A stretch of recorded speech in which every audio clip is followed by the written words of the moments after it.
بسم اللہ الرحمن الرحیم۔ اس ویڈیو میں آپ کو بتاؤں گی کہ کس طرح کوفیہ کے لوگوں نے امام حسین کے ساتھ غداری کی اور حضرت مسلمہ کو شہید کر دیا۔ جب کوفیوں کو معلوم ہوا کہ حضرت امام حسین کی ہجرت کر کے مکہ شریف پہنچ گئے تو وہاں کے سب چھوٹے بڑے لوگوں نے آپ کو خط بھیجا کہ حضرت ہم آپ کی طرفداری کرتے ہیں اور ہم بے امام ہیں اور ہم سب جان و مال سے حاضر ہیں، آپ کی اطاعت اور خدمت کو اپنے نسبت کو جانتے ہیں۔ آپ بہت جلدی آئیے اور ہماری رہبری کریں، اور تمام کوفہ کے لوگ آپ کی زیارت کا شوق رکھتے ہیں۔ اسی طرح ان لوگوں نے بہت سارے خط لکھے۔ امام حسین دین کی خدمت سمجھ کر مجبور ہو گئے اور کوفہ جانے کا پکا ارادہ کر لیا۔ حضرت عبداللہ بن عمر، حضرت عبداللہ بن عباس اور حضرت عبد الرحمن بن ابوبکر نے آپ سے فرمایا کہ بھائی جان، کوفیوں کے قول و فعل کا کوئی اعتبار نہیں ہے، وہ لوگ بڑے غدار اور مکار ہیں۔ آپ کے والد صاحب کے ساتھ انہوں نے کیا کیا ظلم کیا، آپ یہاں سے نہ جاؤ، یہاں سب کے سب آپ کا خادم ہیں، آپ کا رتبہ ہم سب جانتے ہیں۔ میرے بھائیوں، آپ کی رائے درست ہے، مگر وہ لوگ کہتے ہیں کہ ہم لوگ بے خلیفہ ہیں، یعنی ہمارا کوئی خلیفہ نہیں ہے، اس لیے میں مجبور ہو گیا۔ یہ جواب سن کر کہا گیا کہ آپ نہ جاؤ، نہ معلوم وہاں کیا کیا ہوگا۔ بہتر یہ ہے کہ پہلے آپ اپنے کسی عزیز کو وہاں بھیجو، ان لوگوں کی جو حالت وہاں کی ہوگی وہ لکھ کر آپ کو بھیج دیں گے۔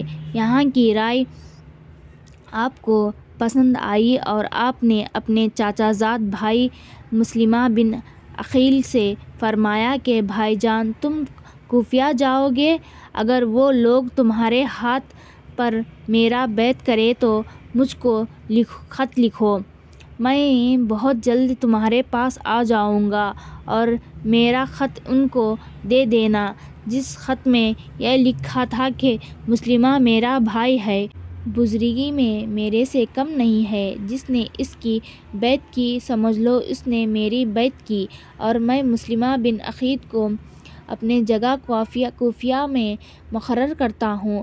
حضرت مسلمہ اپنے دونوں بیٹوں کو لے کر بمشکل کوفہ پہنچے اور مختار بن عبید کے یہاں ٹھہرے، اور وہاں کے لوگوں نے آپ کی بہت تعظیم کی۔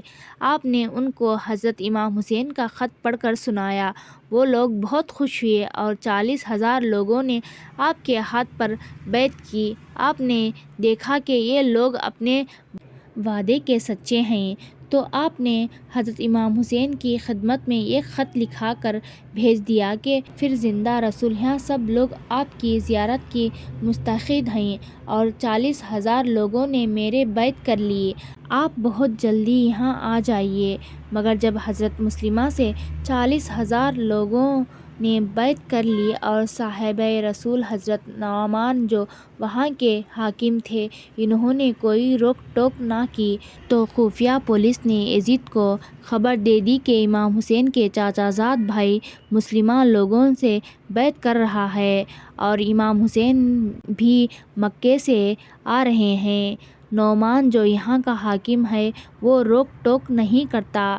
یزید نے عبداللہ بن یزید کو حکم دیا کہ اے بصرہ کے حاکم، میں تجھ کو ترغیب دیتا ہوں کہ تو کوفہ جا اور اپنی جگہ کسی مضبوط آدمی کو مقرر کر کے کوفہ میں مسلمہ بن عقیل لوگوں سے بیعت لے رہا ہے، اور حسین مکہ سے آنے والا ہے، تو وہاں جا اور ان کی جماعت کو توڑ دے اور لوگوں سے میری بیعت لے، اور جو شخص میری بیعت نہ کرے اور میری حکومت نہ مانے اس کو قتل کر دینا۔ حسین اور مسلمہ بھی اگر انکار کر دے تو ان کے سر کاٹ کر ہمارے دربار میں بھیج دینا، اور نعمان کو بے رخصت کر دینا۔ ابن زیاد یزید کا یہ حکم سنتے ہی خوش ہو گیا، بھول گیا اور دوزخ کو بھول گیا۔ وہ ظالم آل رسول کا دشمن تھا، خارج تھا، بصرہ میں اپنے بھائی کو مقرر کر کے کوفہ چلا۔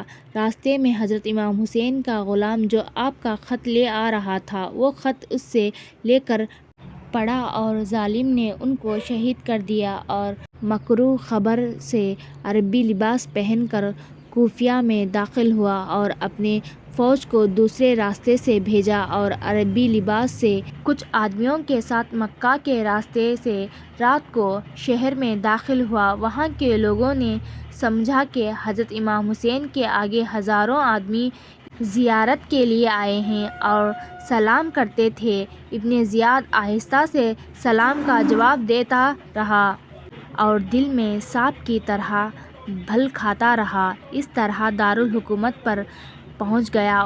عمر بن باہن نے چیخ مار کر کہا، اے لوگوں، خبردار ہو جاؤ، یہ تو عبداللہ بن زیاد ہے، یاد رکھو یہ کسی کو زندہ نہیں چھوڑے گا۔ یہ خبر سن کر لوگوں کے ہوش اڑ گئے اور ڈر کر سب بھاگ گئے، اور ابن زیاد حکومتی مکان میں داخل ہو گیا اور صبح اس نے اعلان کیا کہ اے کوفیہ، تم جانتے ہو کہ میں عبداللہ بن یزید ہوں۔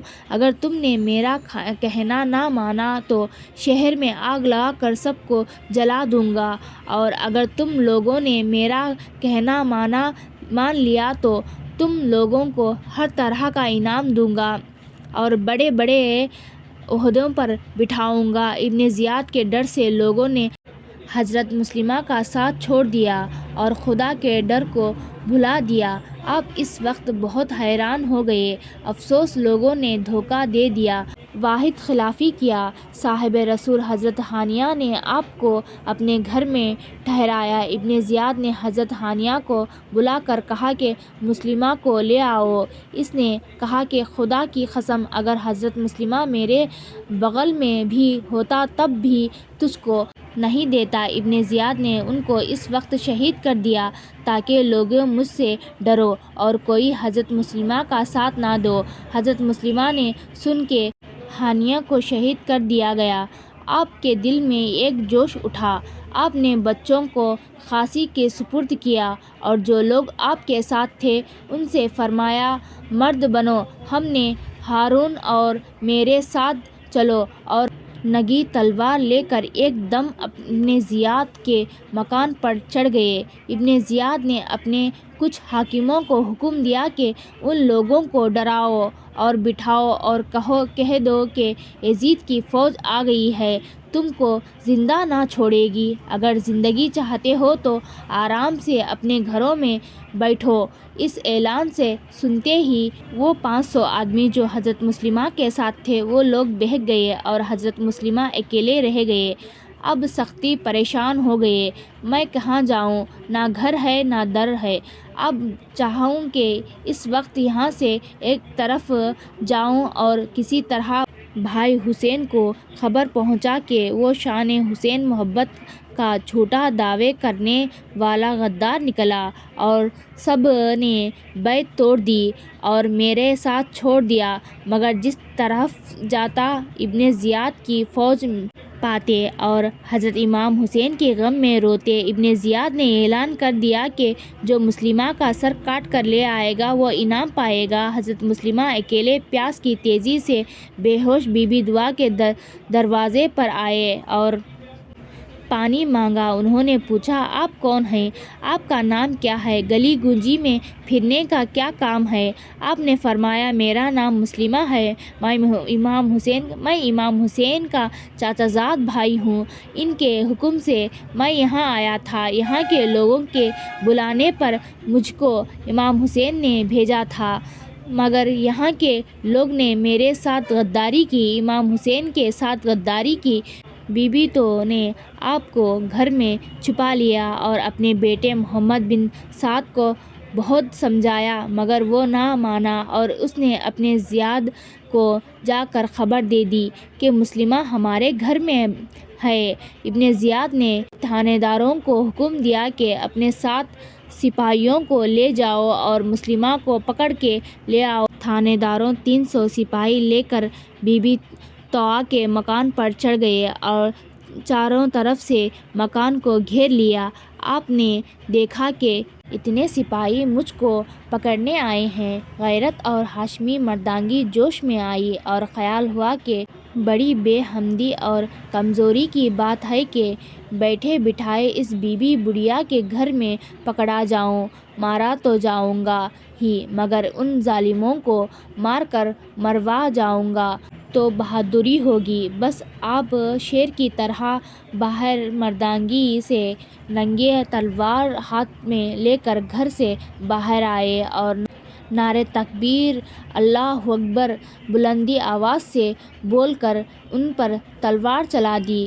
ان میں سے کسی کا حوصلہ نہ بڑھا کہ آپ کے سامنے آئے اور حملہ کرے، لیکن ایک سپاہی نے گھوڑے پر چڑھ کر رات کی پیشانی پر ایسا تیزی سے مارا کہ آپ کا چہرہ خون سے رنگ گیا۔ خون کے نکلنے سے آپ کا بدن میں کمزوری ہو گئی، مگر بہادری کی کمال کی وجہ سے گرے نہیں۔ آپ ایک دیوار سے کمر لگا کر ٹھہر گئے۔ ابن زیاد کو معلوم ہوا کہ مسلموں نے بہت سے آدمیوں کو مار ڈالا کہ تم ان سے کہو کہ ہم نے تم کو چھوڑ دیا، جہاں دل چاہے چلے جاؤ۔ تھانے داروں نے آپ کو انہی باتوں میں لگا لیا اور سب لوگ جمع ہو کر آپ کو پکڑ لیے اور ابن زیاد کے پاس لے گئے۔ اس نے کہا کہ مسلموں، تم نے امام زماں یزید کی بیعت نہ کی اور اپنی جان مصیبت میں ڈالی۔ آپ نے فرمایا کہ تو جھوٹ کہتا ہے، امام زماں میرا بھائی حسین ہے، مگر تم سب لوگ اس کا حق چھین لیا۔ ابن زیاد غصے میں آیا اور حکم کہ ان کو قتل کر دو۔ اس وقت آپ کی نظر کچرے کے میدان پر پڑی تو دیکھتے ہیں کہ ہزاروں کوفی تماشائی کھڑے ہیں اور میرے قتل کا انتظار کر رہے ہیں۔ اس وقت آپ کی حضرت امام حسین کی طرف سے بے چینی ہو کر کہنے لگے، آیا ہوں تو یہ جا اس طرف، شہزادہ ہو حرام میں جس طرف جا کے ہوں اس سے عائشہ جمع ہو گیا۔ قربان مسلمہ بے وطن اہل کوفہ نے کیا جو جفا سب کے سب جا کر کہے وہ بخدا آپ ہرگز یہاں نہ آنا۔ اے امام کوفہ کا پختہ دھوکہ کام آپ کا شہزادہ کر دے گیا۔ روح مبارک آپ کی جنت الفردوس میں پہنچی۔ آپ کے دو بیٹے، ایک کا نام محمد اور دوسرے کا نام ابراہیم تھا، ایک کی عمر 8 برس کی تھی اور ایک کی عمر 7 برس کی تھی۔ بے ظلم و ستم کے بعد حارث ظالم نے ان کو بھی شہید کر دیا۔ اب آپ کو اگلی ویڈیو میں آپ کو بتاؤں گی کہ کس طرح امام حسین کو کوفہ جاتے ہیں تو ان کو کربلا کے میدان میں روک لیا جاتا ہے، پھر ان پر ظلم و ستم کیا جاتا ہے۔ دیکھنے کے لیے شکریہ۔ یہ ویڈیو آپ کو پسند آئی ہے تو لائک، شیئر، کامنٹ ضرور کیجیے گا۔